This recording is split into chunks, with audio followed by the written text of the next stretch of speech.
मैं Sunil intermediate college Maniyarpur Gurugram Varanasi से बोल रही हूँ। मैं कक्षा 12 के लड़कियों के लिए विज्ञान के सब्जेक्ट बता रही हूँ। आपका गृह विज्ञान 4 खंडों में विभाजित होता है। पहला खंड होता है शरीर क्रिया विज्ञान तथा स्वास्थ्य रक्षा। ये आपके 4 खंडों में से पहले पेपर का खंड क से लिया गया है, जो पहले शरीर क्रिया विज्ञान और दूसरा खंड हो जाता है स्वास्थ्य रक्षा। इसमें से सबसे पहले टॉपिक है आपका शरीर क्रिया विज्ञान, जिसमें से आपका पार्ट 1 है आहार में दूध का पौष्टिक महत्व। पहले भी आप लोग को इससे पहले भी जिक्र किया गया था कक्षा 11 में कि आहार में दूध का पौष्टिक महत्व क्या है। फिर मैं यहाँ पे आपको दोबारा बता रही हूँ। दूध आप देखेंगे, दूध मनुष्य के शरीर के लिए बहुत ही आवश्यक पदार्थ होता है, क्योंकि दूध में वो सारे पोषक तत्व पाए जाते हैं जो अन्य दूध पदार्थों में नहीं पाए जाते हैं। एक छोटा बच्चा जब होता है, जन्म लेता है, तो वो किस पर निर्भर होता है? केवल दूध पे निर्भर होता है, उसको भोजन नहीं खा पाता है। तो उनका कम से कम 6 मात्रा का आहार दूध ही होता है, क्योंकि वो बच्चे काफी असहाय और कमजोर होते हैं, वो कुछ खा भी नहीं सकते हैं, इसलिए बच्चे को दूध की आवश्यकता पड़ती है। चाहे वो माँ का दूध हो, चाहे वो गाय का दूध हो, चाहे वो भैंस का दूध हो, सब में अलग अलग पोषक तत्व की मात्रा पाई जाती है। लेकिन माना जाता है कि जब बच्चे जन्म लेते हैं तो उनके लिए माँ का दूध सर्वथा उपयोगी माना जाता है। कभी कभी ऐसा होता है कि किसी बच्चे को माँ का दूध नहीं मिल पाता है। जैसे कभी कभी माँ काफी बीमार होती है, उस अवस्था में माँ का दूध नहीं मिल पाता है, या कभी कभी किसी माँ अपने बच्चों को जन्म देने के बाद उनकी मृत्यु हो जाती है, उस अवस्था में माँ का दूध नहीं मिल पाता है, तो उस अवस्था में बच्चे का वृद्धि विकास के लिए गाय का दूध सर्वोत्तम माना जाता है। या तो फिर डॉक्टर के सलाह के अनुसार डिब्बाबंद दूध भी दिया जा सकता है। डिब्बाबंद दूध आपका दूध का ही पाश्चुकरण क्रिया करके उसको सुखाकर बनाया जाता है। जब भी हम कोई भी दूध की मात्रा को बनाए बिना डॉक्टर की सलाह के अनुसार उनको नहीं बनाना चाहिए। तो वहाँ पे माना जाता है कि दूध में पोषक तत्व है, दूध में कौन कौन से पोषक तत्व पाया जाता है। आगे आप लोग को कई बार इस बात की जिक्र कराया गया कि हमारे जो खाद्य पदार्थ हम खाते हैं उसमें कौन कौन से पोषक तत्व पाए जाते हैं। जैसे आपका होता है प्रोटीन, विटामिन, खनिज लवण, जल, वसा, कार्बोहाइड्रेट, ये 6 पोषक तत्व पाए जाते हैं जो हमारे खाद्य पदार्थों में पाए जाते हैं। लेकिन खाद्य पदार्थ जब हम अलग अलग खाद्य पदार्थों को ग्रहण करेंगे तब आपको ये सारे खाद्य पदार्थ मिल पाएंगे। लेकिन दूध एक ऐसा एक अकेला आहार पाया जाता है जिसमें ये सारे पोषक तत्व पाए जाते हैं, जो बच्चों के लिए, बड़ों के लिए, युवा अवस्था, चाहे किसी भी अवस्था की बात करते हैं तो ये आपको इसमें सब कुछ मिल जाएगा।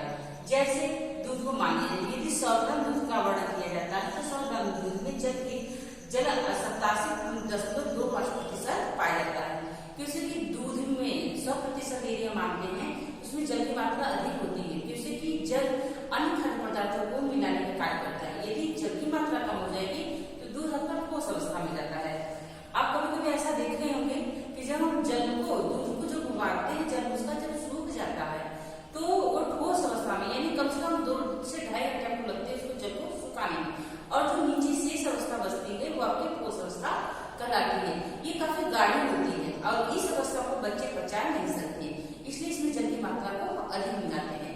या कभी आप देखेंगे कि जो हमारा संपूर्ण दूध होता है उसमें भी कुछ बच्चे नहीं पचा पाते हैं, तो उसमें भी वो जल को मिला लेते हैं ताकि वो दूध थोड़ा हल्का हो जाए, पतला हो जाए और बच्चे आसानी से पचा सके। दूसरा आता है वसा। आप जब भी दूध को उबालते हैं तो उसका जो वसा का परत होता है वो ऊपर आकर बैठ जाता है मलाई के रूप में, जो चिकना होता है, और बच्चे का जो पाचन क्रिया होती है वो काफी कमजोर होती है। उस अवस्था में हम लोग वसा क्या करते हैं, निकाल कर बच्चों को प्रयोग करते हैं। कभी कभी कुछ बच्चों को वसा अच्छी लगती है तो कुछ बच्चे वसा ग्रहण कर लेते हैं, लेकिन अधिकांश छोटे बच्चों को बात किया जाए तो वो वसा ग्रहण नहीं कर पाते, वो अपच उल्टी हो जाती है या अपच हो जाती है। दूध में प्रोटीन की मात्रा 3.50% होता है। दूध में प्रोटीन भी पाया जाता है, कार्बोहाइड्रेट। आप कभी कभी महसूस किए होंगे कि दूध में कार्बोहाइड्रेट मीठा पदार्थ होता है, यानी दूध में कभी कभी जब अच्छे से उबाल दिया जाता है तो इसमें मीठापन आ जाता है। और लास्ट इसमें होता है खनिज लवण, यानी जिसकी प्रतिशत 0.65% मानी जाती है। खनिज लवण इसमें कैल्शियम, फास्फोरस, ऐसे बहुत सारे तत्व पाए जाते हैं जो हमारे हड्डियों को मजबूत करता है। तो ये आपके दूध के विभिन्न पोषक तत्व पाए जाते हैं। पहले भी आपको, अब हमको खाद्य पदार्थ ग्रहण करें तो अलग अलग खाद्य पदार्थों में अलग अलग कार्बोहाइड्रेट पोषक तत्व की मात्रा पाई जाती है, लेकिन दूध एक अकेला ऐसा आहार है जिसमें ये सारे पोषक तत्व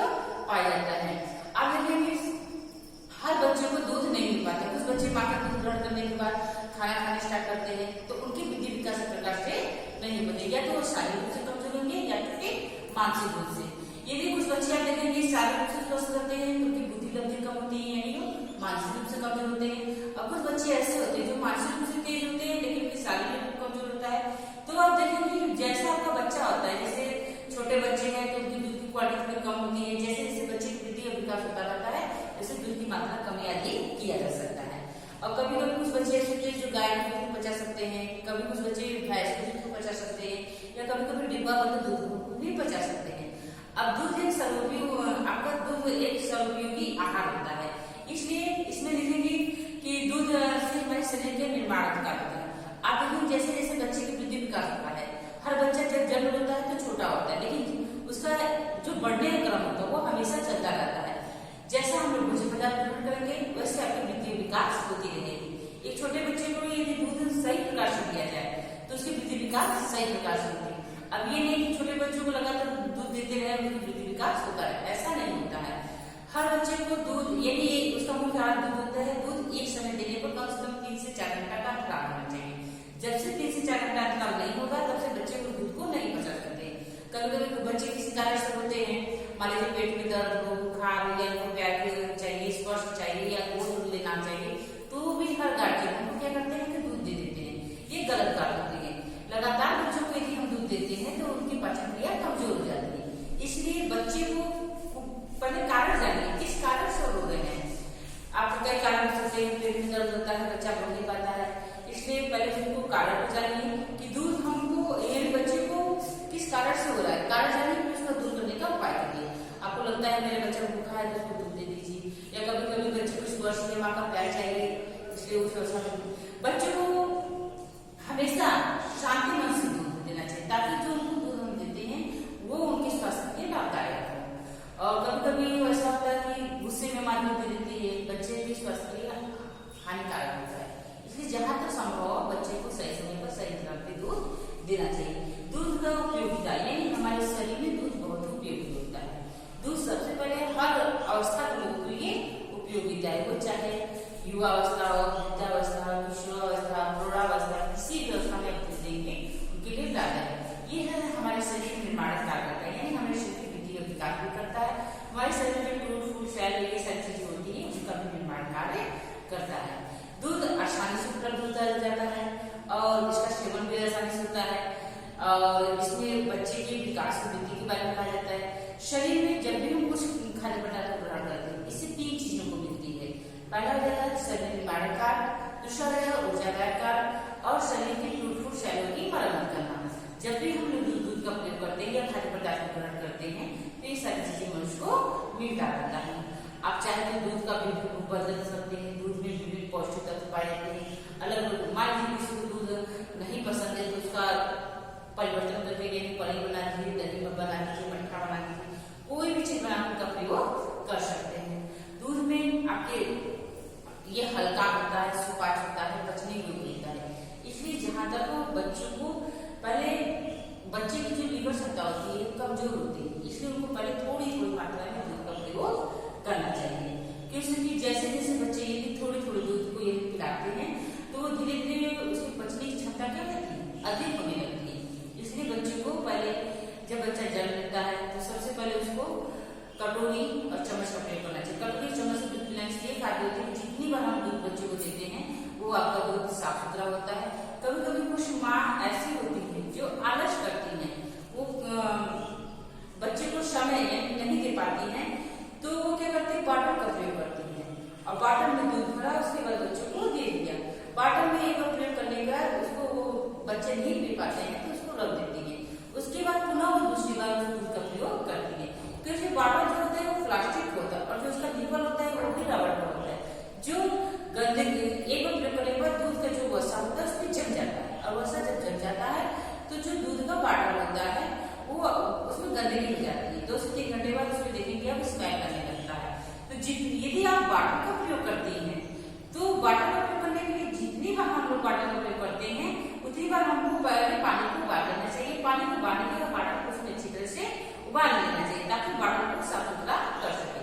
उसके बाद भी दूध का प्रयोग बच्चे उसमें डाल का प्रयोग करना चाहिए। इससे अच्छा होगा कि बॉटल का प्रयोग न किया जाए, क्योंकि बॉटल का प्रयोग करने से तमाम तरह की बीमारियां होती है, जैसे दस्त है, हैजा है, ऐसे बहुत सारी बीमारियां पनपती हैं। इसलिए अच्छा और बाटी का प्रयोग करने के बजाय हम लोग कटोरी या चम्मच का प्रयोग करें, क्योंकि कटोरी या चम्मच जितनी बार हम लोग प्रयोग करते हैं उतनी बार उसको ढूंढना आसान होता है। आसानी से बच्चे इसको कटोरी चम्मच का प्रयोग करते, इससे बीमारियां कम होती है। खासकर बरसात के दिनों में बीमारियां अधिक रहती है, इसलिए बच्चे की साफ सफाई को भी विशेष ध्यान देना चाहिए। दूध से बने विभिन्न पदार्थ, दूध से हम लोग बहुत सारी चीजें बना सकते हैं।